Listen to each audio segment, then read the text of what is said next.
And so it has to affect the senses, just to show you how important the senses are. We're under a big myth in this country that, first of all, we're individuals, which we're not. And that's another thing about how all of this fits together. You're not an individual. There is no species, Homo sapiens sapiens.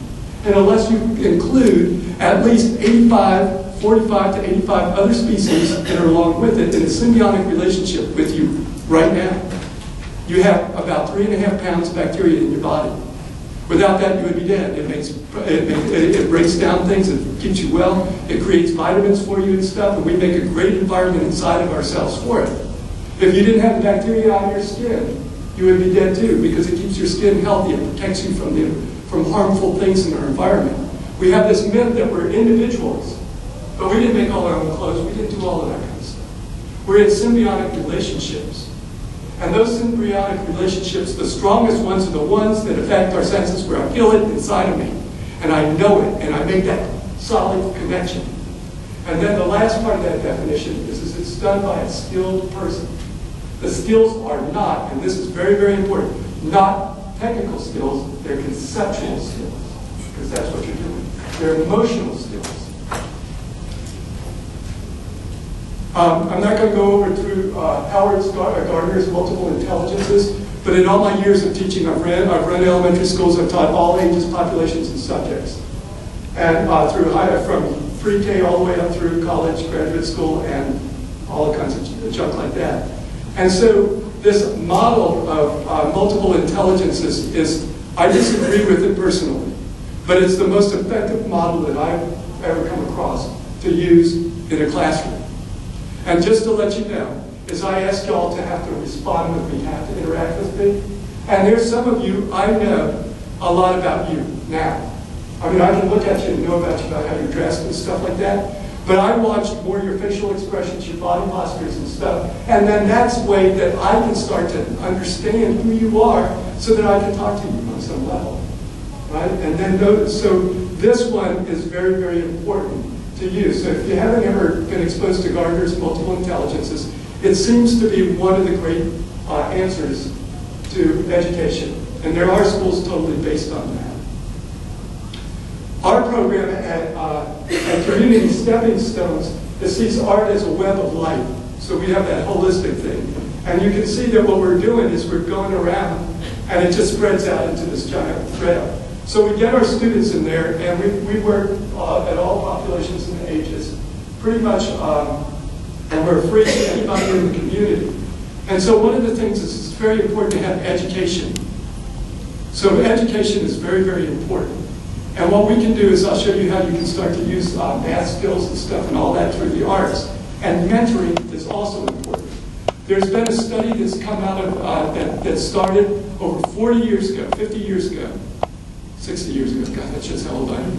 But anyway, out of Hawaii with a community similar to ours, or the communities that y'all work in. And it's the resiliency thing, but if you, on their research, for people to break out of that cycle, 5 things had to happen in that child's life. One of those things is somebody who was not a family member took interest in their lives. Somebody who was not a family member took interest in their lives. That's where mentors come. And what happens is, what we found over the years using students from USF is that they start to see all the students as that person over a period of time. So it's very important to have mentors, and it's very important to get rid of the myth of numbers. The bigger the numbers of stuff are, the better they are. What you want to do is the quality of the relationships are important. So we try and keep all class sizes. I don't like to see them any more than 1 to 6. That's what they need. That's what people need. 1 to 1 is fine. You know, they want to take them, go out and do something, fine, do it. If you develop a relationship, do it. That mentoring is very, very important. From that, what we do is we make art, and then we teach the kids how to use those art. The art they make goes into shows. But then they can also go into job training.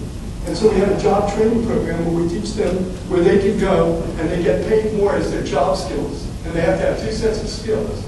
They have the skills to actually accomplish the job, but also have to have the skills to work on the job. Those are 2 different sets of skills. If I want a carpenter, I want somebody that knows carpentry.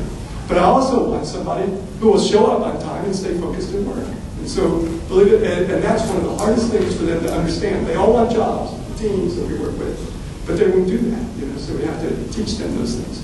Once they do that, they go into jobs. We have those art shows, our volunteers, we're basically a volunteer organization, and then neighborhood service and community service are very, very important. So one of the things that you can get from this is drawing is an abstraction or a schema from a large array of complex stimuli, and demonstrates the beginning of order thought. That's what we call sketching. That's working out your ideas. You can be working out your ideas and they can all be growing. That's great, because that's really, really important for you to be able to develop the critical and creative thinking skills that you need in order to make important life decisions.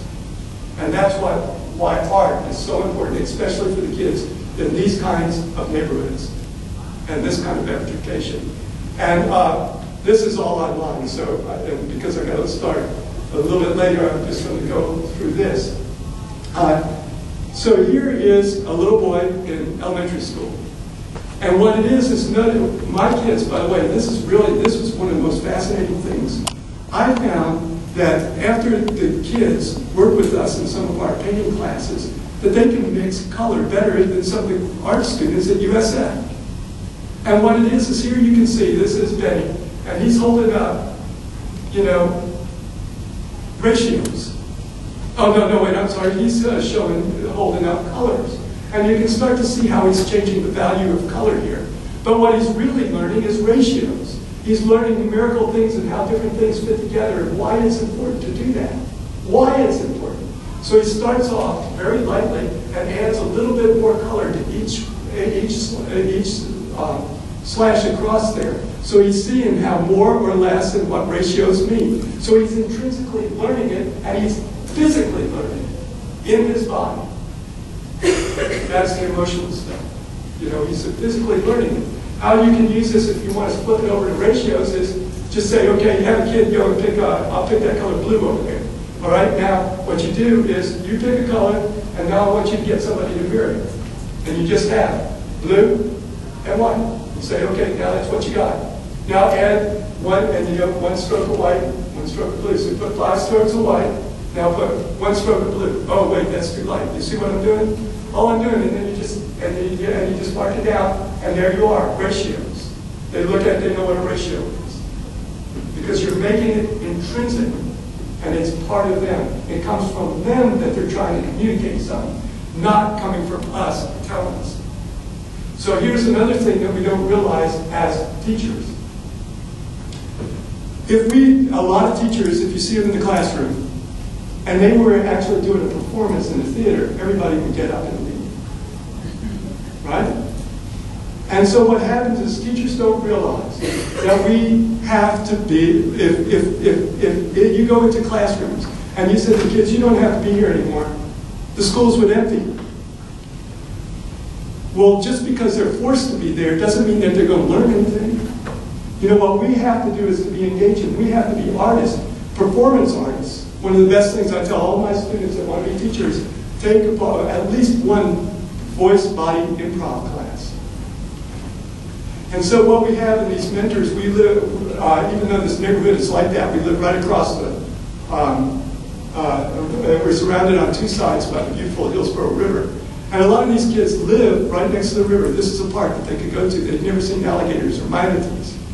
And you can see in these classes how our teachers are educator mentors. They work with them. And in my class, I always have the person making art at the same time, because if you don't do that, then it's just kids stuff. So this is just a few things of how our mentors work with kids. You know, so they get to know them personally. And so they get to really have those kinds of experiences. This is a sort of a really great one. We have some pictures over in our display in the, what do you call that area? The exhibitors area. All those big banners and stuff, that's our stuff. Yeah, so come on and talk to us. But it's hard to see in this picture, but that's her picture before and after working with this. And her skills have just tremendously increased in just one engagement with it. This is one where you can see his first one is the big one on that side. And that same day, after working with this teacher here, one of my students, he started drawing like the two that you see behind him. Anybody can draw. It's inherent in our nature. You made sense of the world through drawing. Everybody on the face of the earth made sense through drawing. Because what happens is at the age of about 1.5 years old, kids pick up something and they start scribbling. And to them it's just kinesthetic. It's just a real joyful thing. And they'll go off the paper and go all over the place. And you can tell them to you're blue in the face, stay on the paper. They don't have any idea that they're making that mark. It's uncontrolled scribbling is what we call it, the Lowenfeld calls it. But he's going off, they go off the paper, they don't even realize it. So they'll go on the walls, they don't realize they're making the mark. Within about a year, they all realize they're making the mark and they'll stay on the paper. And they won't go off the paper. And so that's the first time they realize that they can make a mark in the world.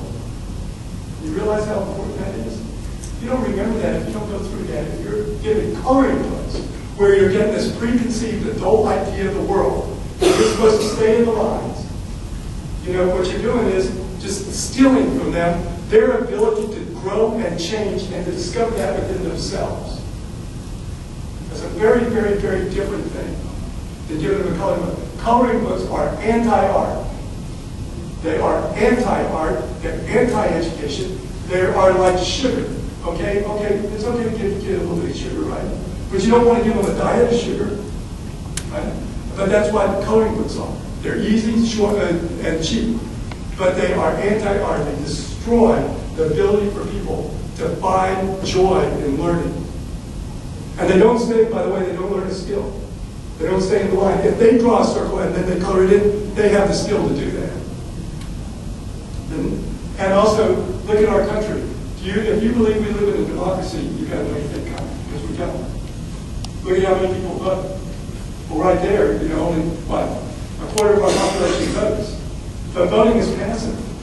If you look at what democracy is, the definition was, I learned in school, I remember it, it's active participation of the population in the running of their government. And I asked my students in college, how many of you have ever written a letter or made a phone call to somebody on the local, national, state level? That's it, active participation. Only a third of us. In my lifetime, I've never lived in democracy.